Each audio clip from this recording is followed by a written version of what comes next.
अरे करमजली, इतनी देर क्यों लगा दी बाजार से आने में? सामान लेने गई थी या मजे कर लें? अभी बर्तन मांजने हैं, कपड़े धोने हैं, वो सब कौन करेगा?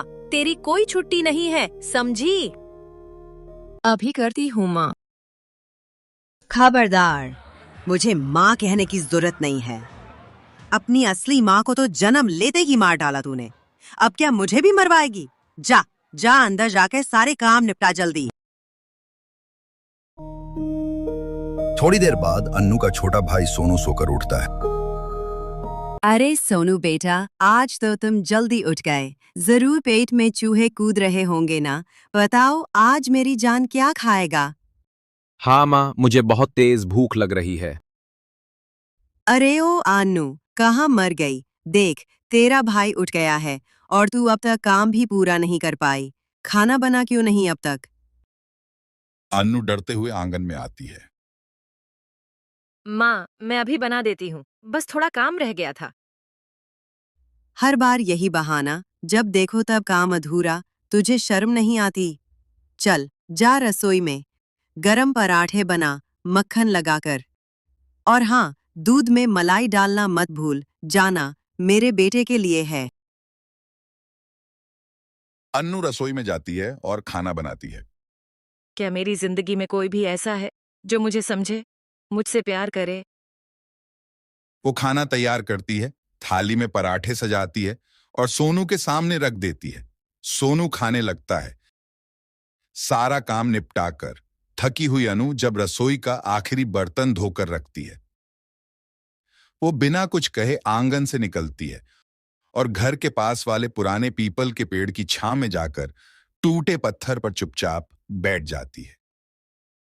वो जगह उसकी अपनी थी, जहां उस पर कोई भी ना चीखता था ना डांटता था। वहां बैठकर वो खुद से बातें करती थी। क्या मैं सच में इतनी बेकार हूँ? काश मेरी माँ आज होती तो मुझे ऐसे ताने नहीं सुनने पड़ते। तभी सामने एक छोटी सी गौरैया फुदकती हुई उसके पास आई। वो उसके पांव के पास आकर रुकी। तुम क्यों उदास बैठी हो? अरे, तुम तो बोल सकती हो। हाँ, मैं बोल सकती हूँ। तू तो बहुत प्यारी है। काश मैं तेरी जैसी होती तो शायद कोई मुझे भी प्यार करता। क्या तुम मेरी दोस्त बनोगी? आज से मैं तुम्हारी दोस्त हूँ। गौरैया फुर से उड़कर एक पेड़ की डाल पर बैठ जाती है। अगले ही पल दो और पक्षी आ जाते हैं, एक नन्हा लाल तोता और एक सुनहरी मैना। तीनों उसके चारों ओर बैठ जाते हैं, उससे बातें करते हैं, डांस करते हैं। अन्नू अब चुप नहीं रहती, उसका दिल बहलने लगता है।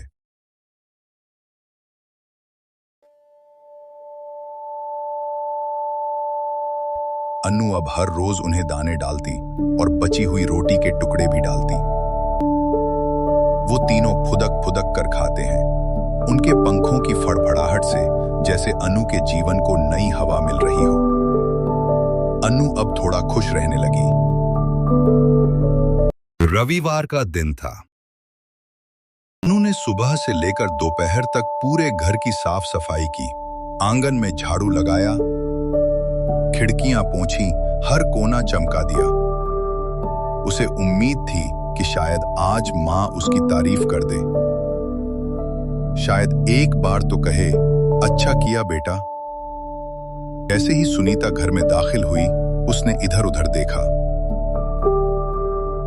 अनु दौड़कर आई और मुस्कुराते हुए बोली, माँ देखो ना, आज मैंने पूरा घर साफ कर दिया, धूल तक नहीं छोड़ी। लेकिन सुनीता ने एक बार भी चारों ओर नहीं देखा और फिर ताना मारा। वाह, अब अपनी तारीफ खुद करेगी। क्या चाहती है? पुरस्कार मिले? फूलों की माला पहनाऊं तुझे? मैं तो बस चाहती थी कि आपको अच्छा लगे। मुझे अच्छा लगे? मुझसे ये उम्मीद रखती है तू? चल जाकर कपड़े धो, सारा मूड खराब कर दिया मेरा। अन्नू दुखी मन से चुपचाप कपड़े धोती है और कपड़े धोकर बाहर उसी पीपल के पेड़ के नीचे आकर बैठ जाती है। पेड़ की छांव के नीचे अन्नू उदास बैठी थी। पक्षी उसके चारों ओर खड़े थे। तभी ऊपर से एक धीमी रोशनी उतरती है। उसमें से एक प्यारी सी परी प्रकट होती है। उसकी आंखें चमकदार मुस्कुराहट में ममता और हाथों में चमकीली छड़ी थी।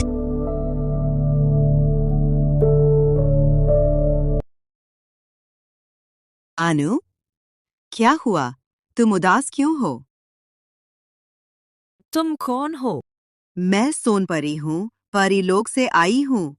चलो, आज तुम्हें अपनी एक नई दुनिया दिखाती हूँ। परी अपनी छड़ी घुमाती है और वो परी की जादुई दुनिया में पहुंच जाते हैं। अनु जैसे ही वहां कदम रखती है, उसका चेहरा खिल उठता है। वहां हरे नीले फूलों से भरा बगीचा, परियां हवा में नाचती हैं, नदियां गुनगुनाती हैं और रंग बिरंगे पक्षी एक मीठा संगीत गाते हैं। सुनहरी, मैना, लाल, तोता और गौरैया भी उसके साथ अंदर आ जाते हैं। सभी वहां खूब खेलते हैं और मजे करते हैं। थोड़ी देर खेल के बाद परी अनु के पास बैठती है। अनु, अब मुझे बताओ, तुम इतनी परेशान क्यों हो? अनु कुछ पल चुप रहती है, फिर धीरे धीरे अपना दुख बताती है। कैसे सौतेली माँ हर दिन उसे डांटती है और ताने मारती है। कैसे वो सुबह से लेकर रात तक बिना रुके काम करती है। अनु, तुम बहुत बहादुर हो और बहुत खास हो। आज मैं तुम्हें 2 जादुई चीजें देती हूँ। परी उसे एक सुंदर सा चमकीला पर्स देती है। इससे जो भी तुम मांगोगी, वो मिल जाएगा। अगर तुम्हें नई ड्रेस चाहिए या अपनी पसंद का खाना, खेलने की चीजें चाहिए, सब कुछ मिल जाएगा। तुम बस पर्स खोलना और दिल से बोलना, तुम्हें वही चीज मिल जाएगी। दूसरा परी उसे एक जादुई छड़ी देती है। ये एक जादुई छड़ी है। जब भी तुम्हारे पास बहुत काम हो और तुम थक जाओ, बस इसे हल्का सा घुमा देना और तुम्हारा सारा काम झटपट हो जाएगा। अनु की आंखें खुशी से चमक उठी। मतलब झाड़ू, बर्तन, कपड़े सब? हाँ, सब कुछ। अनु बहुत खुश हो जाती है और परी की दी हुई जादुई चीजों को लेकर घर आ जाती है। शाम का वक्त था। अचानक बाहर से मां की आवाज आती है। कहाँ मर गई? जल्दी आ, मेहमान आ गए हैं। घर साफ कर और पानी लेकर आ। अनु घबरा जाती है। अभी तो किचन गंदा है, बर्तन फैले हुए हैं, चाय की पत्ती भी खत्म हो गई है। अब क्या करूं? अनु जल्दी से रसोई में जाती है। मां रसोई में अंदर आ जाती है। तुझसे तो कुछ भी नहीं होता। सारी रसोई में सामान फैला रखा है। अब जल्दी जल्दी अपने हाथ चला। मेरी इज्जत मिट्टी में मिलाएगी क्या? अनु सोचती है, अब क्या करूं? तभी उसे परी की दी हुई चीजें याद आती हैं। वो चुपचाप अंदर जाती है, पर्स और छड़ी लेकर किचन में आती है। वो अपनी जादुई छड़ी को हल्के से घुमाती है। पलक झपकते ही पूरा किचन साफ हो जाता है, बर्तन धुल जाते हैं और फर्श चमकने लगता है। खोलकर कहती है, मुझे चाय की पत्ती, दूध, बिस्किट और थोड़ा नाश्ता चाहिए। सारा नाश्ता तुरंत तैयार हो जाता है। नमकीन, बिस्किट और कई तरह के नाश्ते रखे होते हैं। मां अंदर आकर देखती तो चौंक जाती है। चाय बन चुकी थी, नाश्ता तैयार था, घर एकदम साफ था और अनु साइड में खड़े होकर मुस्कुरा रही थी। मां हैरान थी, लेकिन वो कुछ कह नहीं पाती। बस सोचती है, इतना सारा काम इसने इतनी जल्दी कैसे किया?